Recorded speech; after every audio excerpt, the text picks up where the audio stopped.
On Bounce, the folks at Charlotte Plastic Surgery are welcoming a new doctor to the Queen City. We have Dr. Theo Nyame here to talk about a subject that can be a little touchy for some of us, plastic surgery. But he also wants to provide some advice about skin care treatments, particularly for folks of color. So thank you for being here today, Dr. Nyame. Thanks for having me. And welcome to the Queen City. I love being here. I'm glad to hear that. I'm a native, so I always want to hear that our city is treating folks well. Phenomenal.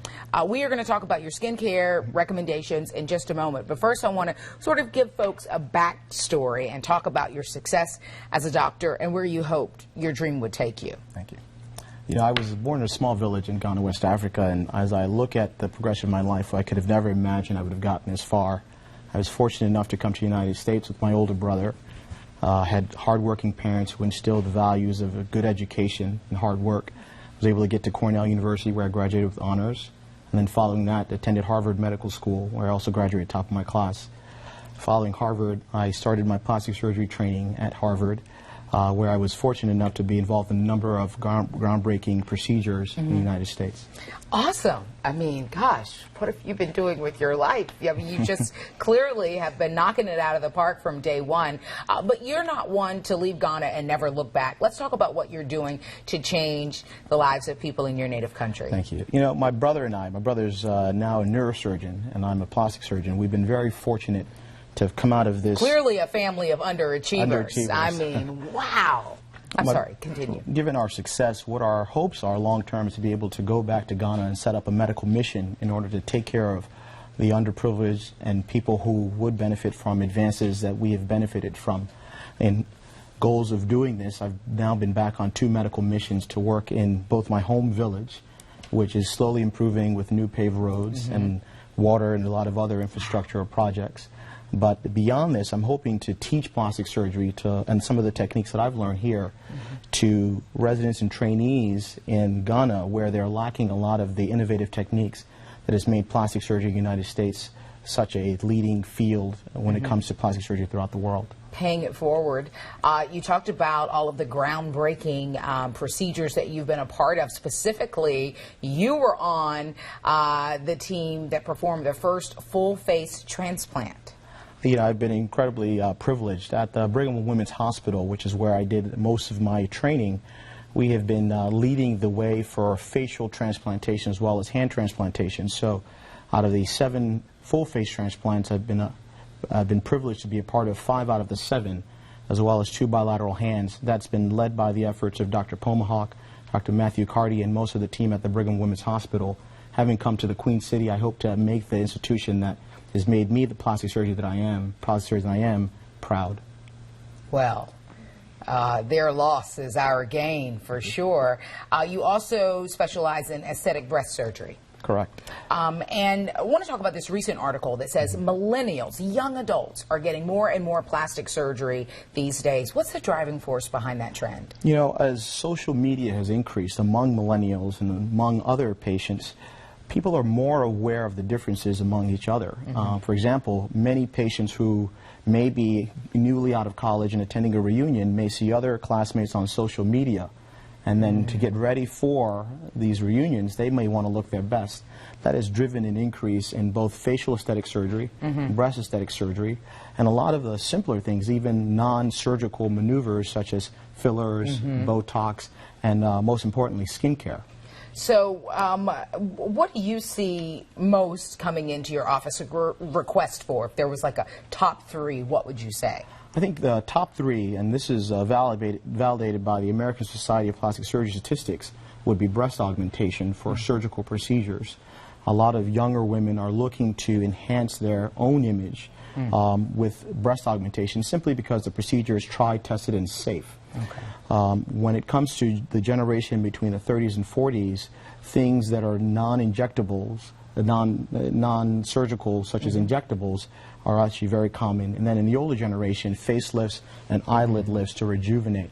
But a huge portion of the plastic surgery market, of the 15.9 billion procedures done last year, is actually non-surgical procedures, and that would be fillers, Botox, and a number of other non-surgical procedures. So for the folks who aren't keen on the knife and aren't keen on fillers, I just botulism into my forehead. I have a hard time wrapping my brain around that. Skincare is the next best option, I guess, if you would say. So let's talk about your recommendations. You know, skincare is one of the most important facets of how we present ourselves to the world. Our skin is what most people see when they interact with us, and it's very important for that to be a representation of how healthy we are otherwise. The average woman will spend about $1,000 a year on skincare products. Unfortunately, most of these products have no legitimate data behind them. But the industry is aware that people will buy products just based on how the bottle looks and a number of other things that don't really matter.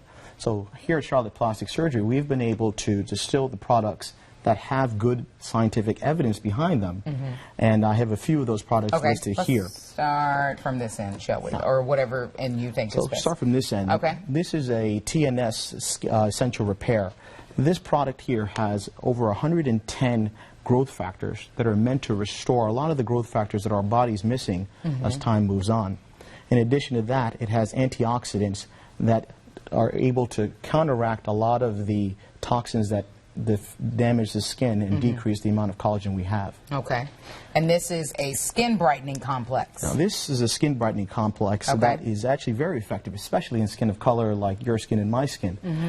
Because skin of color has a lot of melanin, there are oftentimes different areas where pigments can cause blemishes. These blemishes show up as dark spots. By using a product like this, which brightens and lightens and evens the tone in patients with skin of color and patients on all other skin types, this is one of the critical agents that's been almost incredible as far as alleviating a lot of the dark spots that tend to show up, especially in skin that color. hyperpigmentation. Exactly. Okay.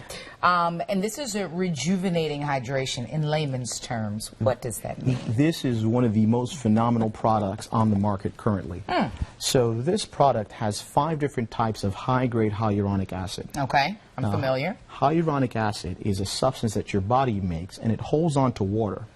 By holding on to water, it smoothens the skin, hydrates your skin, and plumps it up. By plumping it up, a lot of those fine lines and wrinkles, that crepey skin around the eyelids, can essentially be eradicated. This product is new on the market, and it's flying off the shelves. All right. And lastly, we have, you know, I think most people know your moisturizer needs to have sunscreen in it. That's correct. That's correct. And one of the biggest myths, especially in skin of color, is that because we have melanin, we don't need it. And that is couldn't be further from the truth.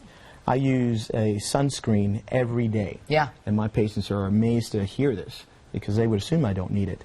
This product is combined with a defense repair mechanism that rejuvenates and restores skin to its quality while adding that sunscreen. And that helps prevent a lot of the damages from UV radiation that we know the sun causes. So melanin can be a plus, but it's not a get out of jail free card. Exactly. You still got to do the work. Exactly. And I'm just going to keep it real. You know, I know you said people are willing to pay, but you get what you pay for. And so this is not going to be like some of the popular brands, price point wise, that you would see in Wally, Target, drugstore. Certainly this is on the higher end of the market, but completely worth it. Despite the price point, this is one of the best-selling lines. Like I said before, the average woman will spend over $1,000 a year on products. Most of those products do not work. All right. Wowza. This has been super informative, like, I mean, just really. So, did you bring a swag bag? Just, I'm kidding. Sort of. Okay, so, Dr. Theo Nyame, thank you so much for being here, and welcome again to the Queen City. Thank you so much. Really appreciate you having me. For more information, log on to WBTV.com. We've got all the information you need in the web extra section of the home tab. We'll have to have you back again to talk skincare. Perfect. All right. Right now, I want to get back to our